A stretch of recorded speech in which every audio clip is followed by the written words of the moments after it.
Okay, we are now live. Okay. I have 229 right now. We'll wait.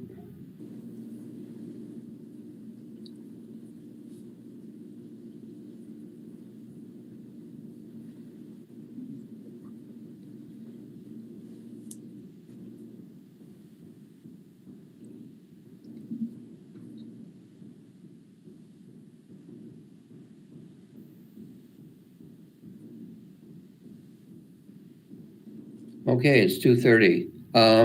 Carol is not going to be here today because she's involved with a hearing all day at the courthouse. And John Henning will not also be joining us today. We don't have a lot of business to cover.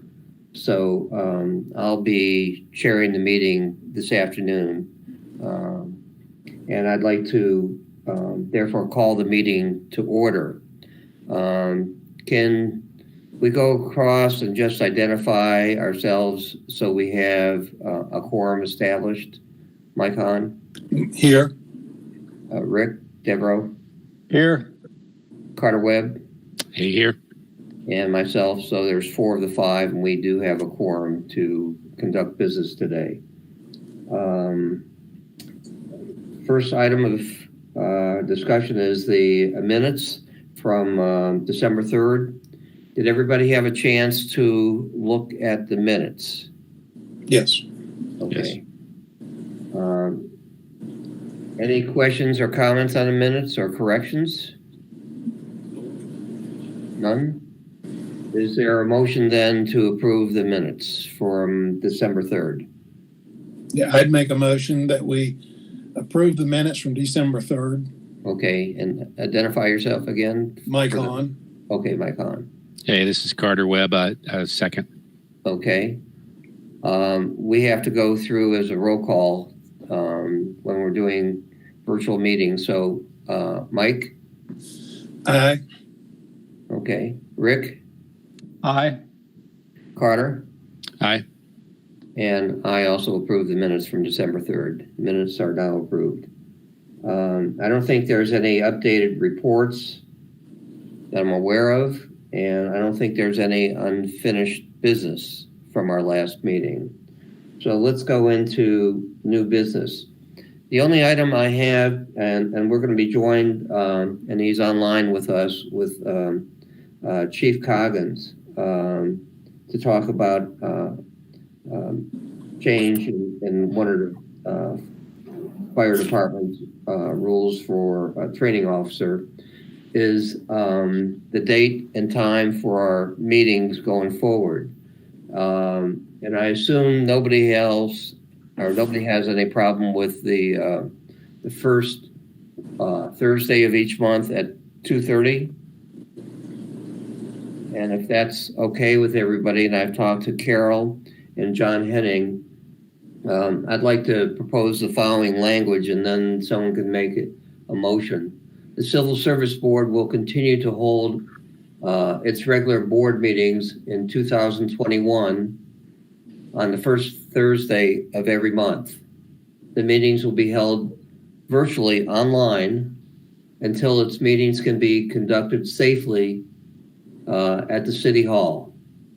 Meetings will begin at 2:30 p.m. unless otherwise noticed. Is there a motion to approve? Is there somebody willing to put forth a motion, I should say, to approve that item? Yeah, I'd make Mike Hahn. I'd make a motion that we approve the meeting schedule for 2021 to the first Thursday of each month at 2:30 unless otherwise changed. Correct. Is there a second? Yeah, Rick Devereaux, I'll second that. Okay. Let's go through our roll call. Mike? Aye. Rick? Aye. Carter? Aye. And I also approve that. So the motion is approved, and in 2021, the rest of the year, we're going to be meeting the first Thursday of every month at 2:30. We'll be holding our meetings virtually unless we can, well, until we can safely hold a meeting at City Hall, and the room will be determined at that time. Motion has been approved 4-0, Shannon. Okay. The next item of business is the minimum requirements for the fire and safety educator and safety and training officer. Chief Coggins? Good afternoon. Thanks for taking the time to meet with us today. I'll talk briefly about the first one. That's the fire and life safety educator. We posted this internally within the fire department. No one met the minimum requirements. So we talked to the division chief over the fire and life safety educator, and she agreed to change the fire inspector from minimum to, if you don't have it, you can get it within 2 years of promotion. We have people who expressed interest within the fire department that if this was to be if they'd have 2 years to get this, they would test for the position. So we think this will bring about some candidates. If we post it again and we do not get candidates, we're asking to go external from the fire department. But first, we will run an internal, check if we get anybody. If not, we would go external. We brought this in front of the Promotional Criteria Advisory Committee yesterday, and they approved these recommendations. Okay. Chief, this is Mike Hahn. I've got Yes, one question. Was within 2 years of promotion, the only thing that held the other people that were interested, is that what held them back? That's correct. The ones that have expressed interest. Now there may be someone else, but the ones that have expressed interest said yes. That's the holdup. Okay. Chief, this is Alan Eskovitz. Yes, sir. Is it unusual to not have candidates in the department for this kind of an opening? This position, we don't run it every year like we do the other positions. Our recent fire and life safety educator moved to a different role. She had held that position for several years. So this was kind of like a last spur of the moment type thing. So this is kind of unusual for us for this position. One follow-up question, if you don't mind. Sure. Do you think with this change, you'll be able to have candidates applying for the position? Yes, that's correct. Okay. And this is just for this year. After this year, it will reset back to Fire Inspector 2 minimum requirements. I see. So this is a one-time, basically, for 2021, just Yes, to get sir. somebody in that position. That's correct. Okay. Rick, you look like you have a question. Yeah, Chief, one question. If this change is made and someone is promoted into the position with the understanding that they are within 2 years of being a Fire Inspector 2, what happens if that does not happen and the individual at the 2-year point has not achieved that? Sorry about that. They would be demoted. Okay. Thank you.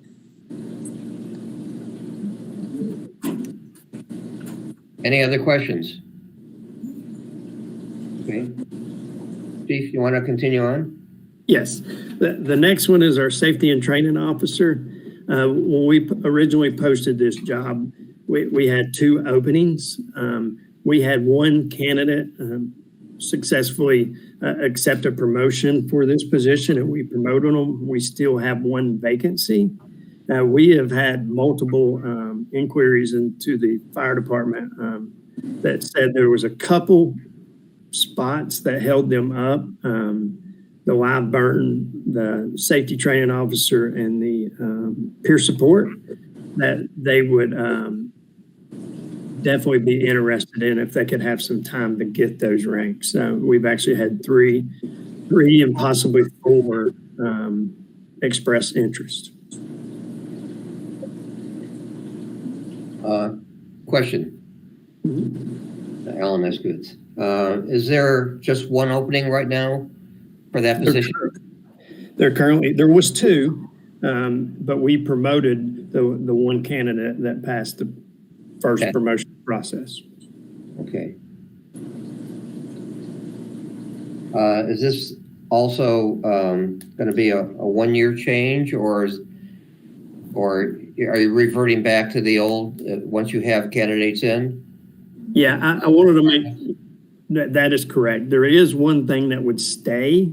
I think last year, if I recall, y'all approved the live burn instructor. That has a sunset date of 11/1/2023 for every candidate, even the one that just applied. And the reason I think we brought that forth last year, or that we're discussing it, is the state recently changed how you can obtain that certification. And that's why we went back and readdressed it, because they changed their whole process. So it takes almost 2 years for someone to get that certification. Okay. And Chief, if these changes were not made, would you also go external on this position also? Yes, sir, that's correct. Are there any other questions? Chief, Oh, Mike? just one. I sort of have a question is, why for just the 1 year? The changes actually seem reasonable if they were made permanent. I think we usually don't have an issue filling these spots. I think adjusting that, I truly feel that the off year we've had with COVID, certain circumstances with people's families that they're just not ready to make that move. We usually offer these certifications on a regular basis, but they have been slow in recent years, over the last year. So that's kind of why we're doing it. And I feel confident once we go back, except for the live fire, that would stay 2 years. The other two classes, I think, are fairly simple to obtain. Okay, thank you. Chief, one other question. For the live burn instructor, what was the sunset date on that? November 1st, 2023. Okay.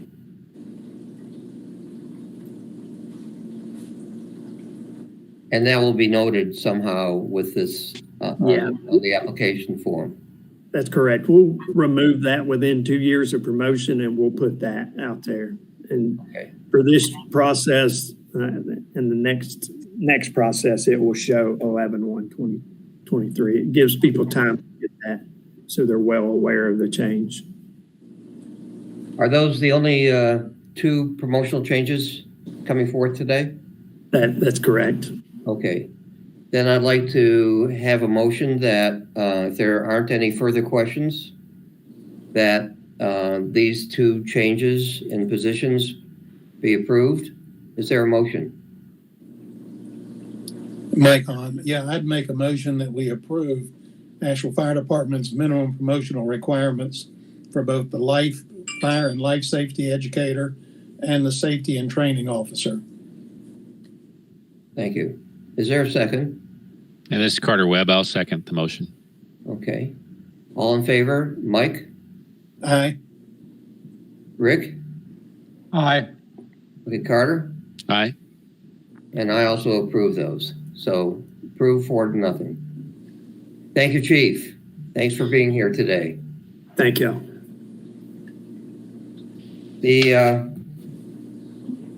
Let's see. Okay.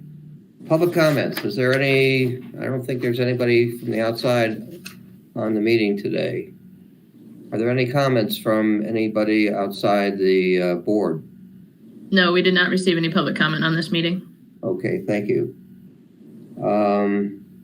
The last point I wanted to include, it's not an agenda item, but it's just an update. I talked to John Henning about a week or so ago, and just asked for our information if there's any planned hearings right now or any plan for the immediate future.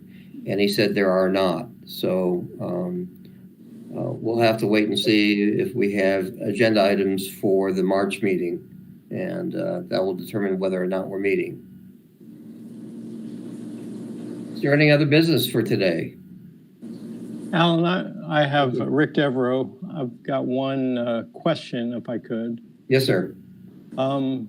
Reading news reports, I saw that the city council approved the substantive rules that were voted on in our last Civil Service Board meeting. And it's just more of an administrative question. Does there have to be anything that comes back to the Civil Service Board from the city to say, yea, verily, those rules are now approved and they are filed? Or is there anything that we need to do just to sort of, obviously we read the paper and watch the news and stuff like that. Right. But is there anything we need to do in our board? I don't believe so, but John, you might want to comment on it. John Maddox? Sure, this is John here. I'm sitting here eating my lunch, so I did not turn on my camera today.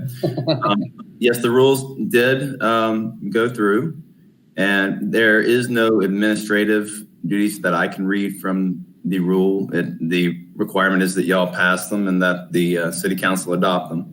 And I imagine upon adoption, and the way I believe HR is interpreting the rule is that they are effective upon adoption by city council. So as of, I believe, January 29th, they are the applicable rules for the city and for the board. And it was a pretty close vote from what I saw. It was 4-3. I did watch the city council meeting too. That is correct. Yeah. Any other questions or comments or questions to Assistant Attorney John Maddox? None? Then I'll take a motion to adjourn the meeting today. Is there a motion? So moved. Okay. Rick Devereaux. Rick Devereaux moves it. Is there a second? Mike Hahn, I'll second. Okay. All in favor? Mike? Aye. Rick? Aye. Aye. Carter? And myself, aye. Thank you all for being here. We'll see you Perhaps next month. Take care, guys. Thank you, Alan. Thanks, everybody. Thanks, everybody. Be safe. Bye-bye. Bye-bye. Thanks, Shannon.